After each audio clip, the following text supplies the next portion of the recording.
Hi friends, இந்த அழகிய காலை விடியலை பார்த்துட்டே என்னோட டே இன் மை லைஃப்பை தான் இந்த வீடியோக்குள்ளே பார்க்க போகிறீங்க. வாங்க வீடியோக்குள்ளே போகலாம். மார்னிங் எழுந்துட்டு ஜஸ்ட்டு சிம்பிளாக கொஞ்சம் ஃப்ரெஷ் ஆகிட்டு அடுத்து நான் முதல்ல பண்ணுற வேலை என்ன அப்படின்னா டீ போடுறது தான். பால் பாக்கெட் எடுத்து டீ போட ஆரம்பிச்சிட்டேன். ஃபஸ்ட்டு பாலை நல்லா கொதிக்க விடுவேன். ஒரு 2 செகண்ட் 3 செகண்ட் கொதிக்க விட்டுட்டு தான் டீ தூளும் சர்க்கரையும் போடுவேன். அப்போ தான் நல்லாயிருக்கும் டேஸ்ட்டுன்றதுனால அந்த மாதிரி பண்ணுவேன். பால் நல்லா கொதிக்கணும். ஸோ அப்போ தான் அந்த பேக்கெட் ஸ்மெல்லாம் போகும். டீ கொதித்து முடிஞ்சிருச்சு. நல்லா கொஞ்சம் ஸ்ட்ராங்கான டீயை தான் போட்டேன். அடுத்து நான் குடிச்சிட்டு இருந்தேன். பேபி தூங்கிட்டு இருந்தா. என் ஹஸ்பண்ட் வாஷிங் மிஷின் போட்டுட்டு இருந்தார்.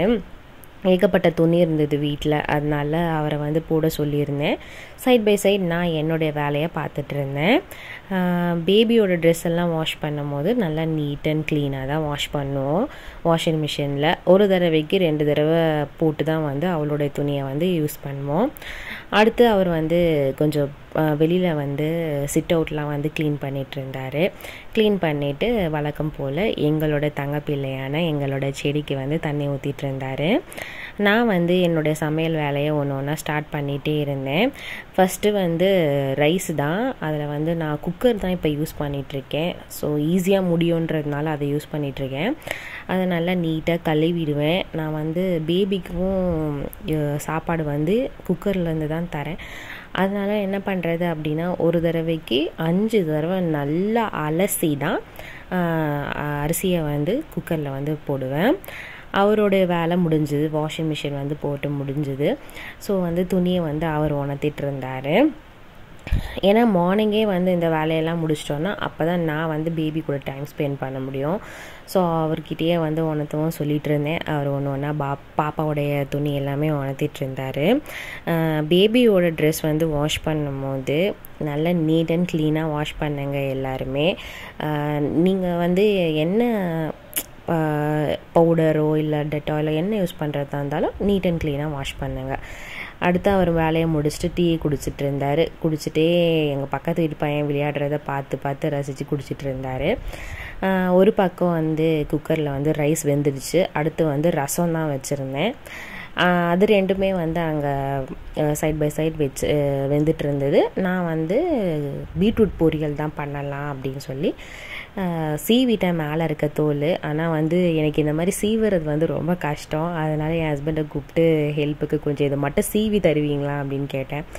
அவர் சீவ ஆரம்பிச்சிட்டாரு. ரசத்துக்கும் இந்த பீட்ரூட் பொரியல் சாப்பாடு வச்சு சாப்பிடும்போது ரொம்பவே டேஸ்ட்டாக இருக்கும். நான் பீட்ரூட் பொரியல் பண்ணும்போது அப்படியே சாப்பாடில் பிசைஞ்சு சாப்பிடுவேன். அது ரொம்பவே டேஸ்ட் கொடுக்கும். நீங்களும் ட்ரை பண்ணி பாருங்கள்.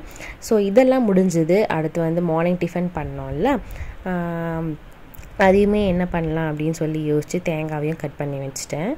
இப்போ பீட்ரூட் பொரியலை தான் பண்ணிகிட்ருக்கேன். எண்ணெய் ஊற்றி கடுகு நல்லா பொரிஞ்சதுக்கப்புறமா வெங்காயம், தேவையான அளவு பச்சை மிளகா, தேவையான அளவு கருவேப்பிலை, இது எல்லாமே போட்டு நல்லா ஒரு 2 to 3 மினிட்ஸ் வதக்கிடணும். உப்பு நான் போட்டுட்டேன் ஃபஸ்ட்டே. ஸோ இதெல்லாமே போட்டுட்டு நல்லா வதங்கினதுக்கப்புறமா தான் பீட்ரூட்டை ஆட் பண்ணணும். பீட்ரூட் உடம்புக்கு ரொம்ப ரொம்ப ஹெல்தி. என் பேபிக்கு பீட்ரூட் பிடிக்கல. ஆனால் எல்லாருமே பேபிஸ்க்கு பீட்ரூட்டை கொடுத்து பழக்குங்க. நான் இனி கொஞ்சம் கொஞ்சமாக வளர்க்கும் பழக்கிடுவேன். அடுத்து லன்ச் வேலை எல்லாமே முடிஞ்சுது. சாப்பாடு, குழம்பு, பொரியல். இப்போ மார்னிங் டிஃபனுக்கு சட்னியை தான் அரைக்க போகிறேன். தேங்காய் கூட லைட்டாக கடலையை ஆட் பண்ணி அரைக்கும் போது நல்லா டேஸ்ட் கொடுக்கும். உடம்புக்குமே நல்லா ஹெல்தி. அதனால் சட்னி இந்த மாதிரி ட்ரை பண்ணி பாருங்கள். இது கடலை தேங்காய் சட்னின்னு நாங்கள்லாம் சொல்லுவோம். இட்லி தோசைக்கு நல்லா ஆப்டான சட்னியாக இருக்கும். ஸோ அதையுமே ப்ரிப்பேர் பண்ணிவிட்டு தாளித்து ஊற்றியாச்சு. அதுக்கப்புறமா இட்லி தான் ஊற்றி வச்சிட்ருந்தேன். இட்லி நான் இப்போ அதுவுமே இட்லி குக்கர் இருக்குது பார்த்தீங்களா, அதில் தான் இப்போ யூஸ் பண்ணுறது. நல்லா ரிசல்ட் கொடுக்குது, நல்லா தான் இருக்குது. அதையுமே 3 தட்டு ஊற்றி வச்சுட்டு நல்லா இட்லியோடைய கேப்பை க்ளோஸ் பண்ணி வச்சுட்டேன். அதுவுமே நல்லா வெந்து நல்லா பாருங்கள் அனல் பறக்க சுட சுட குஷ்பு இட்லி ரெடி ஆயிடுச்சு. ஸோ எங்கள் வீட்டில் இன்றைக்கி சாப்பாடு, பீட்ரூட் பொரியல், ரசம், இதுதான் லன்ச்சு. மார்னிங் டிஃபன் வந்து இட்லியும் சட்னியும் இது எல்லாமே நல்லபடியாக முடிஞ்ச ஹஸ்பண்ட் ஆஃபீஸ் கிளம்பிட்டாரு. அவர் கிளம்புனதுக்கப்புறமா நான் இருக்கிற கொஞ்சம் போல் இருக்க எல்லா பாத்திரத்தையுமே வந்து மார்னிங்கே வாஷ் பண்ணி வச்சுருவேன். என்னென்ன பாத்திரம்லாம் நம்ம யூஸ் பண்ணமோ அது எல்லாத்தையும் வாஷ் பண்ணி வச்சுட்டேன். அவ்வளோதாங்க என்னோடய டே இன் லைஃப். வீடியோ பிடிச்சிருந்தா மறக்காமல் சேனலை சப்ஸ்கிரைப் பண்ணுங்கள்.